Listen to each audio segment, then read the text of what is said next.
This is the country where bin Laden may hide, There's no question there is a risk of kidnapping. where extremists are groomed, This is the belly of the East. where East does not meet West. Life is very raw in Pakistan. Except this is Pakistan too.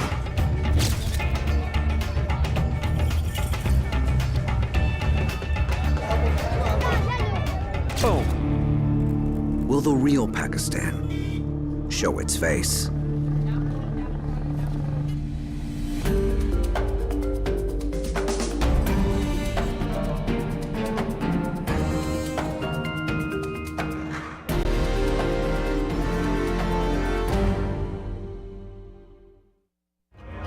This is one of those places where a shooter could get shot. National Geographic magazine. So who does National Geographic call? Photojournalist Ed Cashy has spent 3 decades looking for trouble. Photography is absolutely a tool for me for creating change in the world. I choose the places I go not because I like them, it's because I care about what's going on there. Unfortunately, the themes that I'm interested in take me to places that are kind of rough. And I would say Pakistan is one of those places. You leave your hotel, you get onto the streets, and you never know what you're gonna see. Sometimes it's disturbing, and sometimes it's very rough, and it's aggressive, and life is very raw in Pakistan. And misunderstood. Since 9/11, most of the media dwells on the story of Pakistan vis-a-vis militants, Taliban, Al-Qaeda, war, death, bombings. But, you know, the truth is, it's a small piece of what happens. I want to humanize people. I want to humanize Pakistan. I also want people to understand that there are very serious issues that affect us as well. To capture the true face of Pakistan, Ed enters its soul. The Punjab is the heartland of Pakistan. It's the power base, it's the cultural base, it's the economic heartland. Ed has just 4 weeks to make a portrait of a region nearly the size of Britain. It means long days, short nights, dead ends, and constant travel, starting in Punjab's capital, Lahore. Nice view, but Ed prefers close-ups.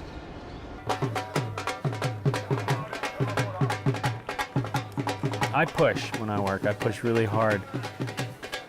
When we got to Lahore, we hit the ground running. This is Kashti, which is the name of Punjabi wrestling. So it's a natural for the story. It's important to me to get close because I want to get the grit and the sweat. In general, with all my work, I like to get close. I like intimacy. This is the struggle Ed's looking for, between the earthy side of Pakistan and the intolerant. The Taliban has rules about fun, especially half-naked. Shows one of the ways that people here enjoy life, and there's bedding and music. So it's exactly the sort of thing that the militants do not like and they want to snuff out. Just waiting for them to be flipped right onto me.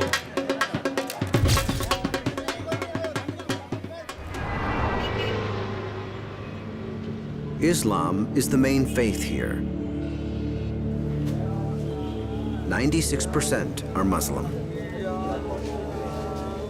Most holidays are holy days, a time to honor prophets and martyrs.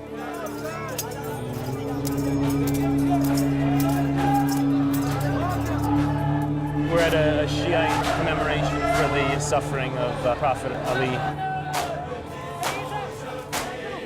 For more than 1,000 years, Shiites have taken pains to show their devotion to their martyred prophet.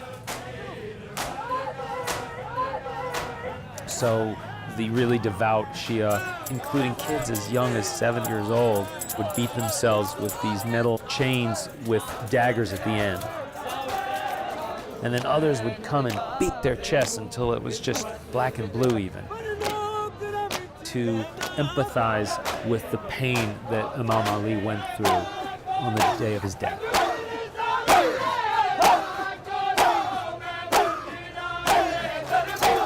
Ancient zeal, modern garb, but denim and devotion seem to mix.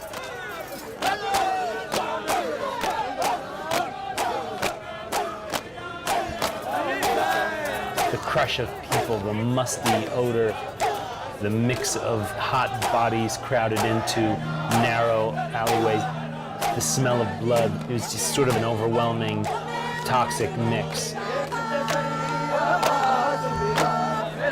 It's almost like an animal energy that feels like it could spin out of control at any second.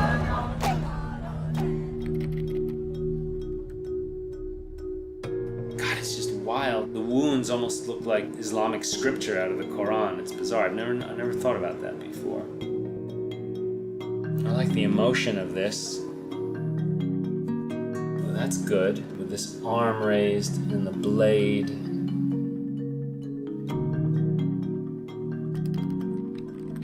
It almost looks like paint. This one is a strong image. I have shot over 2,000 pictures in my first 2 days in the field on this story, which is ridiculous. That's almost a week's worth of production for my normal shooting patterns. But there's always that feeling of like, no matter how good it looks now, don't stop. You think it's good, but just wait.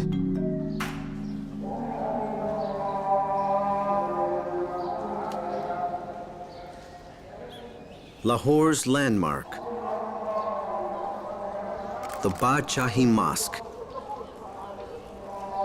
Once one of the biggest mosques in the world, still one of the biggest in Pakistan.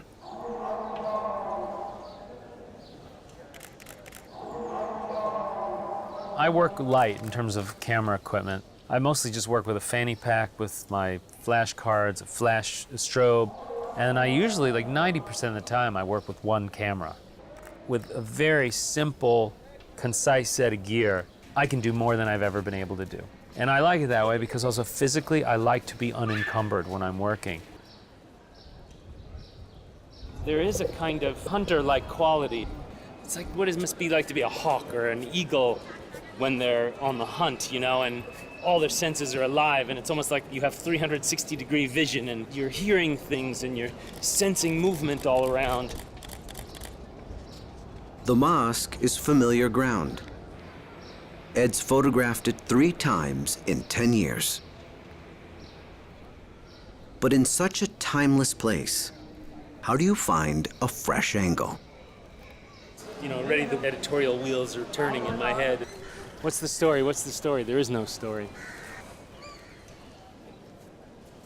Now I'm just thinking, what am I missing? What am I not doing?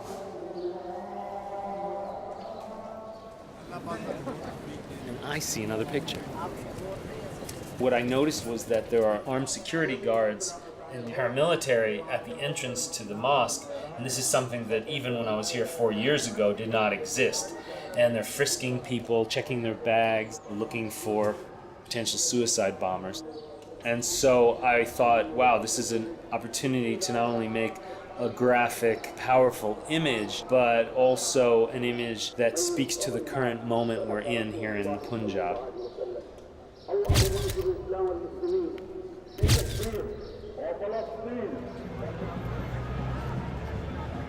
Lahore is where you find the Pakistan you seldom see.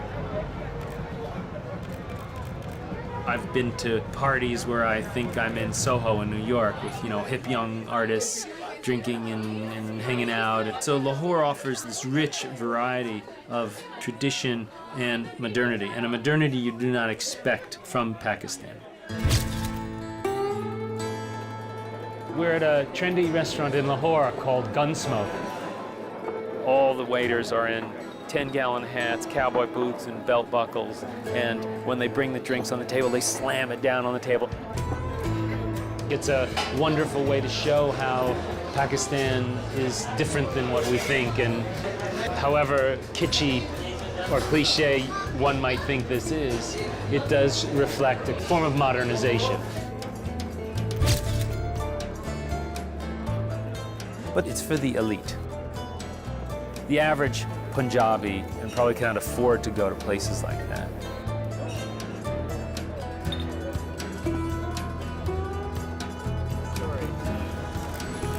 I love layered imagery, and I strive for that. I'll catch reflections, or I'll catch something in the foreground, and then something in the background, and then start to seek visual connections. I'm looking for elements of modern world, and then I'm looking for, there's the young girl with the covered head. Okay, so I'm gonna put those elements together. The American food is nice. Customers speak English and eat burgers, but they know their limit. Islam and alcohol don't mix. The whiskey bottles hold tea. But I'm gonna get only her back. There we go. What's so fascinating is how friendly and cooperative everybody's been. I hope it's not really blurry. We'll be lucky if we get this reception the rest of the trip. Especially where Ed's heading. I do not know the route, so I've requested it to be. For the next week or so, we're going to be in the southern Punjab, and frankly, that is probably the most dangerous area we'll have to work in the course of this story. Punjab has extremes of weather, from the cooler north to the searing south. And the politics can match the climate. Southern Punjab is a hothouse for terrorism. In a sense, Punjab is like the fulcrum for Pakistan, and that is the heart of what our story is trying to tell. You know, this idea that if the Punjab were to fall to the Taliban, then Pakistan would fall. I mean, this is the hardest part of the story we're about to do, and there's no question there's a risk of kidnapping.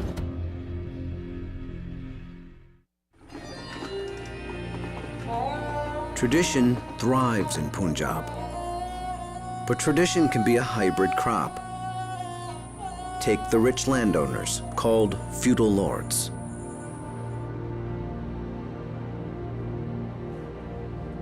I love this guy, because you think of a feudal lord, you think of some, like, hard-ass who, like, you know, has legions of serfs and mistreats them, and I mean, of course, who knows what he really does when we're not here, but just the sense about him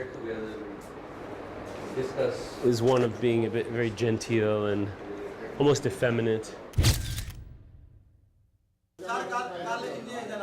Men like him were once almighty, but feudal lords aren't what they used to be. Locals still come to him to settle disputes. But life and death these days aren't his to decide.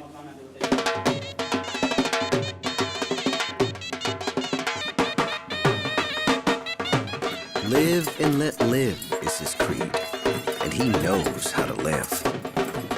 He's showing us horse dancing, which is a tradition of the area, and he's a keen lover of horses. Horse dancing is the trifecta of Punjabi culture. An icon of beauty, a symbol of power, and a sign of sophistication.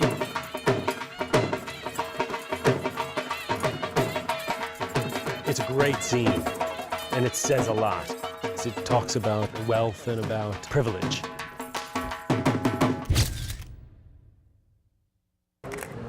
I'm always looking for light.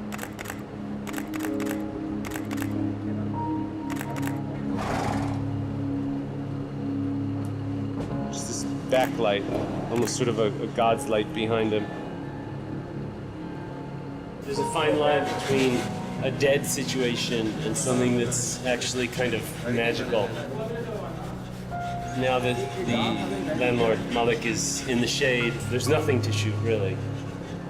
There was a moment there. There was a moment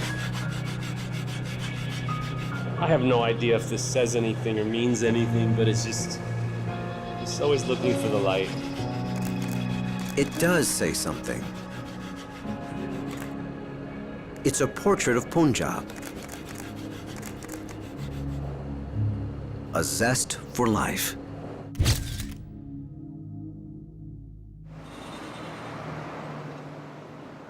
To cover Punjab takes a lot of mileage. Ed spends half his life on the road. And I am documenting other people, other families, doing things that remind me, you know, it sort of reminds me of how much I'm missing with my own family. The lifestyle that this work has dictated to me and to my family is hardest on my wife. For our whole relationship, I've been gone for half of it. It's not a rule, but it seems to be like a pattern. After 3 weeks in the field, that's when the phone calls and the emails back home start to get rough. Single parenting, I'm gone, she's worried about me. You know, I can tell in those moments that it's like she's had enough.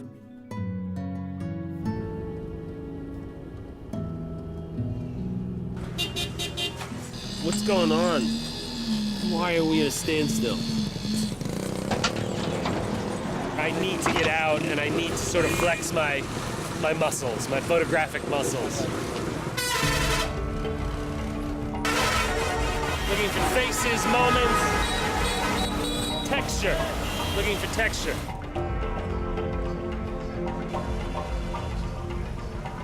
Already, the crowd is forming and everybody's staring.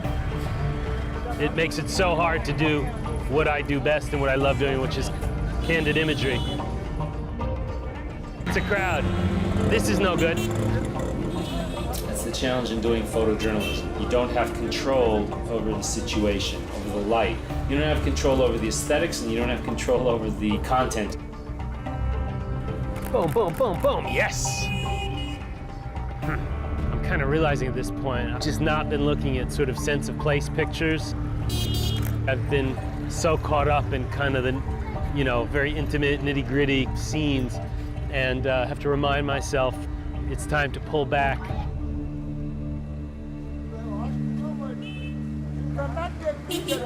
I think it's time to move on, because it's never good to stay in one place too long. I was very surprised. Even in the rural areas, you have the Punjabi farmers on their big tractors blasting Punjabi music, you know, on this otherwise totally quiet, empty country road. I'm not saying that's everywhere, but the point is that within the Punjab, you have those elements, more modern, westernized aspects. But that's not where Ed's going. We're on our way to Bahulpur. Bahulpur is in the southern Punjab. It's the poorest part of the Punjab, and therefore it's become the breeding ground for jihadis, terrorists, you know, the militants, the Islamic militants we read so much about. There is no way I will ever get the militants because it's just impossible.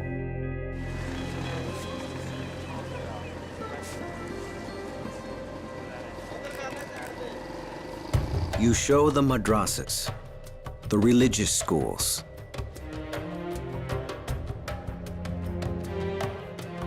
You've got hundreds of thousands of young Pakistani men being trained for jihad and being taught this very austere, intolerant form of Islam.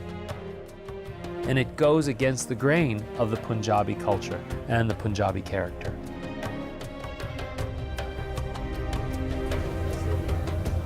This school is infamous. We were greeted by an angry-looking guy holding a 9mm pistol, but this is the belly of the beast. He's invited into the belly to meet the head of the madrasa. Ed travels with John Lancaster, writer for the National Geographic magazine. So you say you don't send people to jihad, but do you encourage it? They've given us the graciousness with the tea and the biscuits. And the light is amazing coming through the curtain, but I can't take any pictures. He has specifically said, I cannot take any pictures. So I'm sitting there fingering my camera while John has this great 2-hour interview, and I can't take any pictures.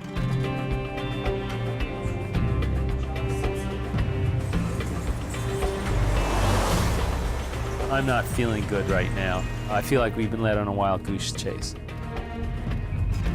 In the field, you're always combating exhaustion and trying to pace yourself because it's a 24/7 job. It isn't like we take weekends off or a Sunday off. You know, you're working 7 days a week every day.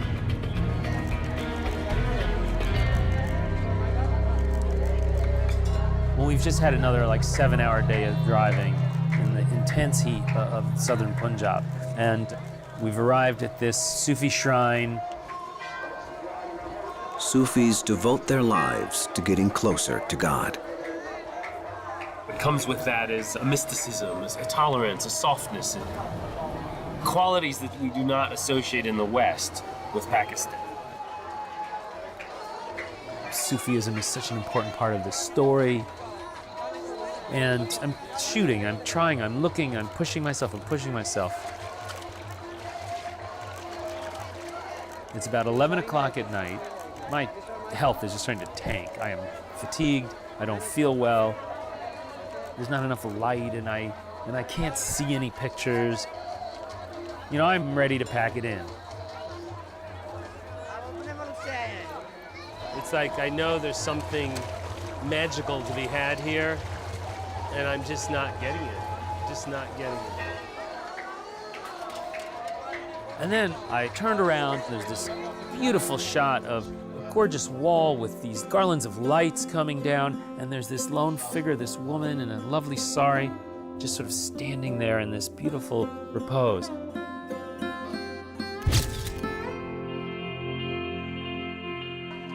Ultimately, you need to forget about yourself. You lose yourself, you're working from the subconscious. And that, I think, is when the greatest work happens. This is Ed's story. The kind of beauty the Taliban would destroy.